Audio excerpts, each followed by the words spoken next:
തൃശൂരിലെ ജനത ബിജെപിക്ക് നൽകിയ തങ്കക്കിരീടമാണ് വിജയമെന്ന് സുരേഷ് ഗോപി ഇന്ദിരാഗാന്ധി പരാമർശത്തിൽ തെറ്റ് പറ്റിയിട്ടില്ലെന്നും പറഞ്ഞ കാര്യത്തെ തെറ്റായി പ്രചരിപ്പിച്ചതാണെന്നും അദ്ദേഹം. ഇത്തരത്തിലെങ്കിൽ മാധ്യമങ്ങളിൽ നിന്ന് അകലുമെന്നും കലാകാരനായി പോലും മാധ്യമങ്ങൾക്ക് മുന്നിൽ വരില്ലെന്നും വ്യക്തമാക്കി. ഇടതു വലത് മുന്നണികൾ അതിരുവിട്ട മുസ്ലിം പ്രീണനം നടത്തുന്നു. രൂക്ഷ വിമർശനവുമായി വെള്ളാപ്പള്ളി നടേശൻ. മതവിവേചനവും മതവിദ്വേഷവും തിരിച്ചറിഞ്ഞ ക്രിസ്ത്യാനികളാണ് തൃശൂരിൽ സുരേഷ് ഗോപിയെ വിജയിപ്പിച്ചതെന്നും അദ്ദേഹം. പരാമർശം SNDP മുഖമാസിക യോഗനാഥത്തിന്റെ എഡിറ്റോറിയൽ.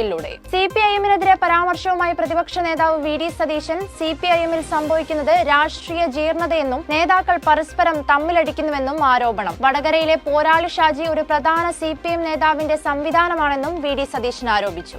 ഇന്ത്യയിലെ വോട്ടിംഗ് യന്ത്രങ്ങളിൽ കൃത്രിമം നടത്താൻ സാധ്യതയുണ്ടെന്ന ഇലോൺ മസ്കിന്റെ പോസ്റ്റ് മറുപടിയുമായി മുൻ കേന്ദ്രമന്ത്രി രാജീവ് ചന്ദ്രശേഖർ. മസ്കിന്റെ പ്രസ്താവന തെറ്റാണെന്നും സാമാന്യവൽക്കരിക്കുന്ന പ്രസ്താവനയെന്നും രാജീവ് ചന്ദ്രശേഖർ.